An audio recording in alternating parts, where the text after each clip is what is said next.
बिस्मिल्लाहिर्रहमानिर्रहीम। अस्सलाम वालेकुम। नाज़रीन, रमज़ानुल मुबारक इस्लामी तकवीम का नवा महीना है जो दुनिया भर के मुसलमानों के लिए सबसे ज़्यादा मुक़द्दस और बाबरकत महीना समझा जाता है। यह महीना अल्लाह ताला की रहमत, मग़फ़िरत और जहन्नुम से निजात की नवीद लेकर आता है। रमज़ान की सबसे बड़ी खसूसियत यह है कि इसी महीने में कुरान मजीद नाजिल हुआ और इसी में मुसलमानों पर रोज़े फ़र्ज़ किए गए। लेकिन रमज़ान का आगाज़ कैसे हुआ, सबसे पहला रमज़ान किन हालात में रखा गया और इस महीने की बरक़ात और अहकामात कैसे नाजिल हुए, इन तमाम सवालात के जवाबात बहुत कम लोग जानते हैं। आज की इस वीडियो में हम आपको बताएंगे कि रमज़ान कैसे शुरू हुआ और पहली बार मुसलमानों ने रमज़ान किस हाल में गुजारा। बस आपने वीडियो में हमारे साथ आखिर तक जुड़े रहना है। नाज़रीन, सबसे पहले बात करते हैं रमज़ान की इब्तिदा की और आपको बताते हैं कि रमज़ान कैसे और कब शुरू हुआ। नाज़रीन, याद रखें, रमज़ानुल मुबारक का आगाज़ दर हकीकत उस लम्हे से जुड़ा हुआ है जब अल्लाह ताला ने अपने आखिरी नबी हज़रत मोहम्मद मुस्तफ़ा सल्लल्लाहु अलैहि वसल्लम पर पहली वही नाजिल फरमाई। ये वाक़या न सिर्फ इस्लामी तारीख़ में बल्कि पूरी इंसानी तारीख़ में एक अजीम मोड़ था, क्योंकि उसी लम्हे से अल्लाह ताला की आखिरी किताब कुरान मजीद दुनिया में नाजिल होना शुरू हुई। यही वो बाबरकत लम्हा था जिसने रमज़ान की अज़मत को कायम कर दिया और इसे दीगर तमाम महीनों से मुनफरिद बना दिया। नाज़रीन, वही के नज़ूल का वाक़या 610 ईस्वी में पेश आया जब नबी करीम सल्लल्लाहु अलैहि वसल्लम गार हिरा में इबादत में मशगूल थे। आप सल्लल्लाहु अलैहि वसल्लम को हमेशा से अल्लाह ताला की तलाश थी और आप सल्लल्लाहु अलैहि वसल्लम कई दिनों तक गार हिरा में जाकर गौर व फिक्र किया करते थे। एक रात जब आप सल्लल्लाहु अलैहि वसल्लम तन्हाई में ज़िक्र व फिक्र कर रहे थे, अचानक जिब्रील अलैहिस्सलाम अल्लाह का पैगाम लेकर नाजिल हुए और आप सल्लल्लाहु अलैहि वसल्लम से फरमाया, इकरा बिस्मि रब्बिकल्लज़ी खलक, पढ़िए अपने रब के नाम से जिसने पैदा किया। यही वो लम्हा था जब वही का सिलसिला शुरू हुआ और रमज़ान की हकीकी फ़जीलत का आगाज़ हुआ। अल्लाह ताला ने उसी रात जो लैलतुल क़द्र कहलाई, कुरान मजीद की पहली आयत को नाजिल फरमाया और नबी करीम सल्लल्लाहु अलैहि वसल्लम को नबूवत के मनसब पर फाइज किया। और याद रखें, लैलतुल क़द्र वो रात है जो 1000 महीनों से अफजल है। जैसा कि खुद अल्लाह ताला ने कुरान में सूरह क़द्र में इरशाद फरमाया, बेशक हमने उस कुरान को शब क़द्र में नाजिल किया और तुम्हें क्या मालूम कि शब क़द्र क्या है। शब क़द्र 1000 महीनों से बेहतर है। उसमें फ़रिश्ते और रूह यानी जिब्रील अपने रब के हुक्म से हर अमर लेकर उतरते हैं। व तुलुए फ़ज्र तक सलामती वाली रात होती है।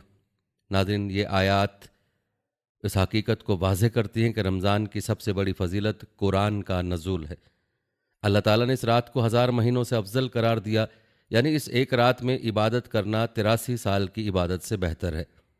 रिवायत बताते हैं कि जब हज़रत जिब्रील अलैहिस्सलाम ने पहली बार नबी करीम सल्लल्लाहु अलैहि वसल्लम को इकरा यानी पढ़ का हुक्म दिया तो आप सल्लल्लाहु अलैहि वसल्लम घबरा गए, क्योंकि ये आप सल्लल्लाहु अलैहि वसल्लम पर एक बिल्कुल नया तजुर्बा था।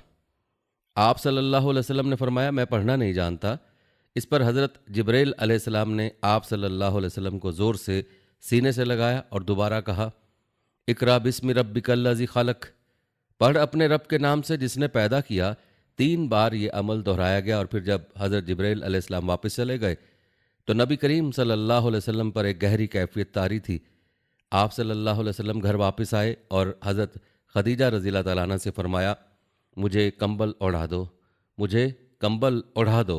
आप सल्लल्लाहु अलैहि वसल्लम का जिस्म काँप रहा था और आप सल्लल्लाहु अलैहि वसल्लम को इस अजीम ज़िम्मेदारी का एहसास हो रहा था जो अल्लाह ताला ने आप सल्लल्लाहु अलैहि वसल्लम को अता की थी। हज़रत खदीजा रज़ियल्लाहु तआला अन्हा ने आप सल्लल्लाहु अलैहि वसल्लम को तसल्ली दी और फरमाया, अल्लाह की कसम, अल्लाह ताला आपको कभी ज़ाया नहीं करेगा, क्योंकि आप सिला रहमी करते हैं, सच बोलते हैं, ज़रूरतमंदों की मदद करते हैं, मेहमान नवाजी करते हैं और हक़ के रास्ते में लोगों की मदद करते हैं। नाज़रीन, ये अल्फाज ना सिर्फ नबी करीम सल्लल्लाहु अलैहि वसल्लम के लिए एक तसल्ली थे, बल्कि इस बात की भी गवाही थे कि आप सल्लल्लाहु अलैहि वसल्लम हमेशा से नेकी और हक़ के रास्ते पर थे। याद रखें, कुरान और रमज़ान का अटूट रिश्ता है। पहली वही के नज़ूल के बाद कुरान मजीद 23 साल के अरसे में मुकम्मल हुआ, मगर रमज़ानुल मुबारक को ख़ास इसीलिए बनाया गया कि उसी महीने में अल्लाह ताला ने इंसानियत के लिए हिदायत की रोशनी का आगाज़ किया। जैसा कि अल्लाह ताला ने सूरह बकरा में फरमाया, रमज़ान का महीना वो है जिसमें कुरान नाजिल किया गया जो लोगों के लिए हिदायत है اور جس میں حق و باطل کو واضح کرنے والی نشانیاں ہیں۔ یہ آیت رمضان کی عظمت کو مزید واضح کرتی ہے کہ مہینہ صرف روزوں کا نہیں بلکہ قرآن کے نزول کا بھی مہینہ ہے۔ اسی لیے نبی کریم صلی اللہ علیہ وسلم رمضان میں قرآن کی تلاوت کا خاص اہتمام فرماتے تھے، اور حضرت جبرائیل علیہ السلام ہر سال رمضان میں آپ صلی اللہ علیہ وسلم کے ساتھ قرآن کا دور مکمل کرتے تھے۔ ان آیات اور واقعات کی روشنی میں کہا جاتا ہے کہ رمضان کی ابتدا وحی کی روشنی میں ہوئی، اور یہی وحی اس مہینے کی سب سے بڑی نعمت ہے۔ یہ مہینہ محض بھوک اور پیاس برداشت کرنے کا نام نہیں، بلکہ اللہ کی قربت حاصل کرنے، قرآن سے جڑنے اور اپنے ایمان کو مضبوط کرنے کا مہینہ ہے۔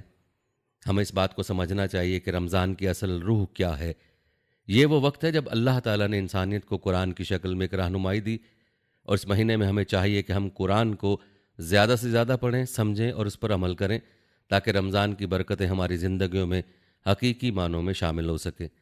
ناظرین، یہ تو رمضان کی ابتدا کا تذکرہ تھا کہ رمضان کی ابتدا پہلی وحی کے ساتھ ہی ہو چکی تھی، کیونکہ قرآن کا نزول لیلۃ القدر میں ہوا، اور لیلۃ القدر رمضان ہی کی رات کا نام ہے۔ لیکن یاد رکھیں، رمضان کے روزے وحی کے ساتھ فرض نہیں ہوئے تھے بلکہ بعد میں فرض ہوئے۔ رمضان کے روزے کب فرض ہوئے؟ آئیے آپ کو پہلے رمضان کے بارے میں بتاتے ہیں۔ آپ کو بتاتے چلیں کہ اسلام کے ابتدائی دور میں عبادات میں بنیادی طور پر نماز، ذکر اور دیگر روحانی اعمال شامل تھے، مگر روزے کا حکم ہجرت مدینہ کے بعد سن 2 ہجری میں نازل ہوا۔ یہ ایک اہم موڑ تھا، کیونکہ اس کے ذریعے اللہ تعالیٰ نے مسلمانوں کو ایک ایسی عبادت کا حکم دیا جو نہ صرف جسمانی بلکہ روحانی اور اخلاقی تربیت کا ذریعہ بنی۔ یاد رکھیں، اسلام میں ہر عبادت کے پیچھے ایک گہری حکمت پوشیدہ ہے، اور روزوں کا حکم بھی محض بھوک اور پیاس برداشت کرنے کے لیے نہیں دیا گیا، بلکہ اس کا بنیادی مقصد تقویٰ یعنی پرہیزگاری اور اللہ تعالیٰ کا قرب حاصل کرنا تھا۔